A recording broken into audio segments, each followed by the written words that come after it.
So, to start things off, I want to know what were some of the hardest aspects about growing up on the farm? Ooh, we're just going right there. Yes, yes. I mean, the physical hardship was probably the first thing. I mean, we definitely went hungry at times, and we were definitely very cold at times. Definitely did not have shoes that properly fit, at times. And so there was all that. I mean, when I was 8 or 9, I broke my arm, and I didn't tell anybody for maybe 3 weeks.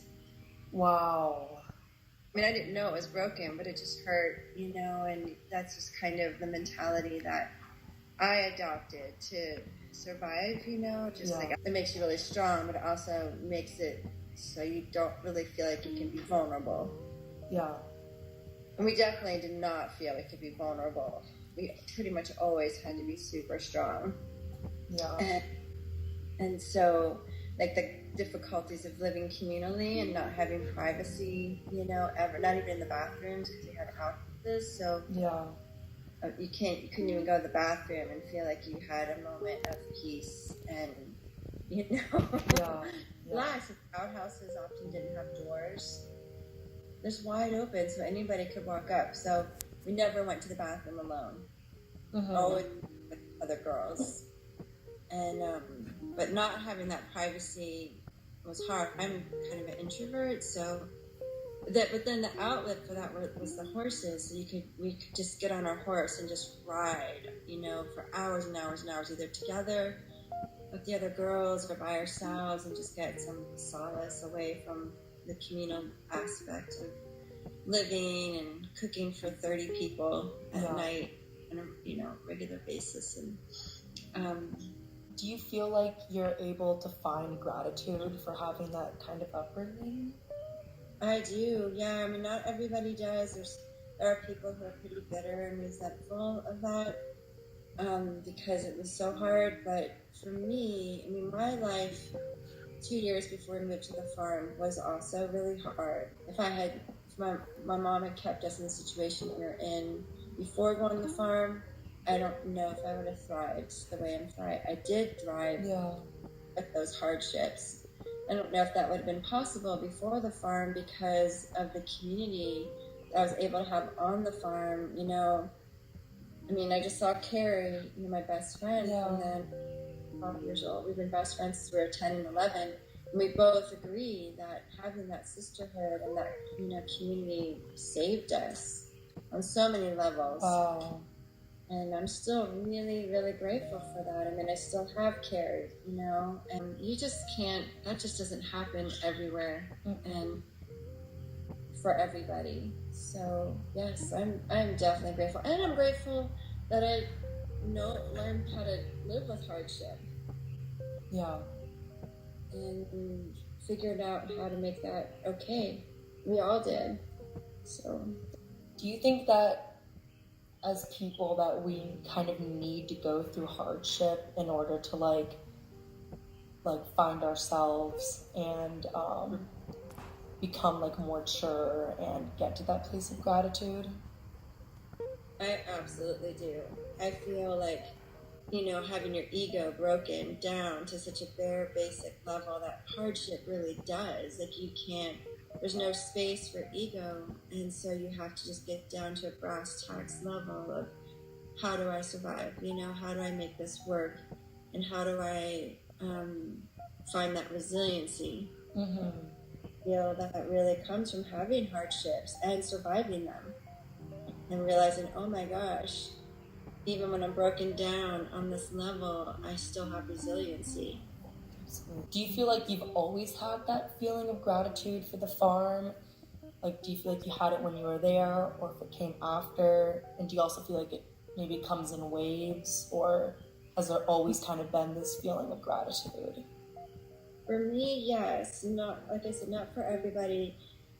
Because I had an outlet from the farm too, which was different than some of my friends because my dad, and my grandmother, I had to go and see them probably once or twice a year maybe. So I had some time off the farm where, I was spoiled a little bit. I was taken out to dinner and bought, some nice clothes and nice shoes. And then I'd go, but what's weird is when I would go back to the farm, I would feel so guilty having nicer shoes. And so I started writing to my grandmother and saying, can you send shoes for my friends? She did. Wow. And also, I personally was so lonely before going to the farm. I was probably very depressed, but they didn't know about childhood depression back then. But I was very, very withdrawn and very, very, very sad to see my dad and my family, and my mom moved us to the other side of the country. And so once I went to the farm, even though the hardships were huge, I started took a couple of years, but I started to not feel lonely anymore. And once that happened, like my baby brothers were born. The first one was born when I was 13. I moved there when I was 8. My mom remarried, and so once that happened, I stopped feeling lonely. And then I really wanted to be there. I didn't want to go live with my dad or my grandmother, and I could have. But I wanted to be there with my friends and my horses. Yeah. My last question is, why do you feel like gratitude is such a powerful perspective to have in life? That I've really learned most powerfully from having cancer. I feel like gratitude is honestly what helped me survive cancer. And that what I learned was every time, I would be burdened with like this fear, it was so frustrating because I feel like, well, I might not have very much time. They're telling me I might only have a year to 5 years or whatever. And so why, I don't want to feel this anger. I don't want to feel this fear. And so I don't want to waste my time with these feelings, and so I would try to just go underneath those dark feelings to find some gratitude for life. And then once I could get to that gratitude for life, then the anger and the fear would dissipate. So I absolutely relied on that gratitude to survive every day, remembering all the good times that we had, and all the ways that I felt like I, did show up for you guys in a nurturing, caring way. But if that happens and I don't get that chance, and cancer does take my life, how do I find gratitude for just what we had? The good, the bad, the ugly, And another really important part of that for me was facing my mortality. As my physical demise was happening, I just got broken down to a place where I had to accept maybe they're right. And then I had to see the possibility of, if they're right, how do I be at peace with that? Yeah. And the way that I came to peace around that was seeing this end of suffering.